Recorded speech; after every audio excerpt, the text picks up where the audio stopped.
L'exposition universelle de Milan, qui a lieu du 1er mai au 31 octobre, offre une opportunité aux 145 pays qui prennent part à cette manifestation, à la charnière entre l'économique, le social et le politique. Centré sur la nutrition, l'énergie et l'alimentation durable, le Togo y montre également ses couleurs. Et ce n'est pas pour déplaire à ses visiteurs. Je suis entré pour regarder qu'est-ce que vous mangez dans les Togo. Je sais les Togo, non? Oui, ok. Et je vois la patate douce, et j'aime beaucoup la patate douce. Vous en avez déjà mangé? Oui, beaucoup de fois. Oui, nous la mangiamo avec du fromage. Sono stati gentilissimi, la spiegazione è stata esaustiva e ho scoperto, ho saputo di questa manioca. E la cosa bella è che loro sapientemente non buttano nulla, recuperano tutto praticamente.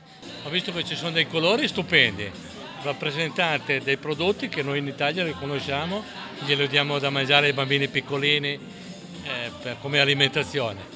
Mais au fait, qu'est-ce qui motive l'afflux des visiteurs au pavillon Togo? Le chef de pavillon nous donne des explications. Ce qui fait la différence entre notre pavillon et les autres pavillons, c'est que nous on a toujours gardé l'originalité de notre pavillon sans encombrer le pavillon des objets d'art.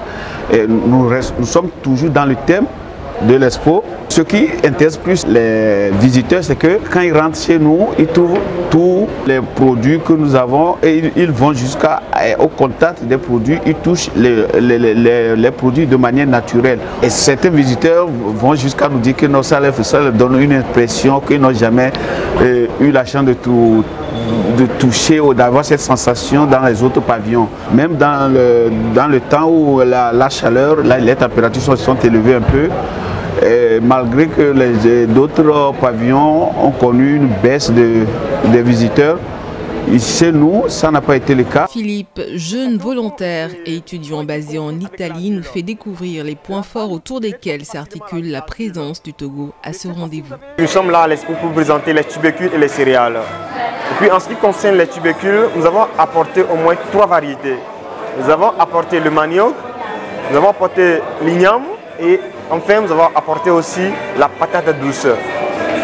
Et en ce qui concerne les céréales, nous avons 4 variétés.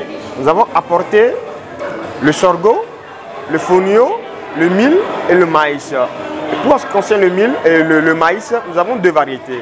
Nous avons le maïs jaune et le maïs blanc.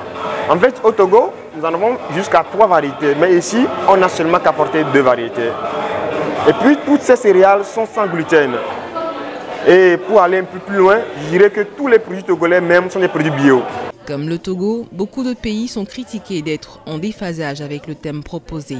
On se justifie. Concernant le thème, vous allez voir que l'artisanat togolais aussi est représenté. Bon, la plupart de nos objets que nous avons fabriqués, vous allez voir du maïs, et certaines choses qui sont fabriquées à base du bois ou bien du tissu.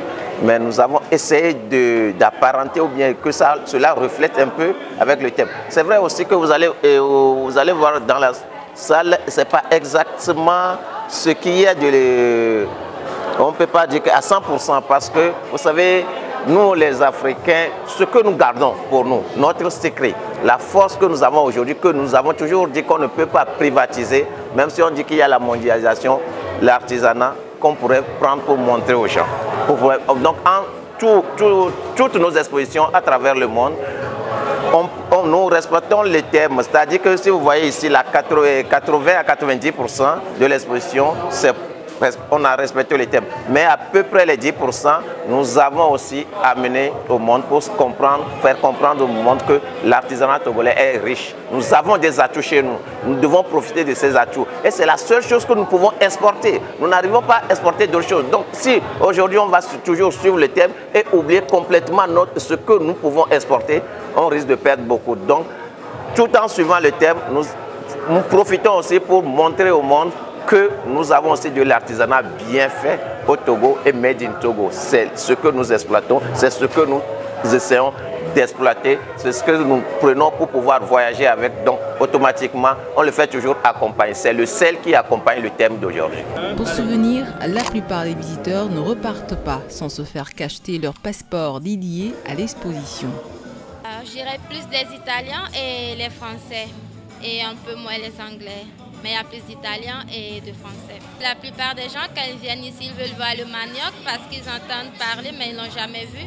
Donc tout le monde vient voir le manioc, ils veulent voir le manioc, mais des informations sur le Togo, bon, je dirais que beaucoup de personnes ne connaissent pas le Togo parce que bon, c'est quand même un petit pays, donc la plupart des gens ne connaissent pas. Quand ils viennent ici, ils découvrent et ils ont envie de voyager, d'aller au Togo pour voir comment ça est, et la culture et un peu de tout. Fort du succès de son pavillon, l'organisation de l'exposition reprogramme le Togo le 24 septembre prochain pour une nouvelle journée. À cette vitrine exceptionnelle où les décideurs africains rencontrent les investisseurs italiens, s'ajoutent les journées de l'Afrique subsaharienne du 18 au 19 septembre. Entre tubercules et céréales, le Togo a sans doute trouvé le juste milieu, celui de se vendre culturellement aussi.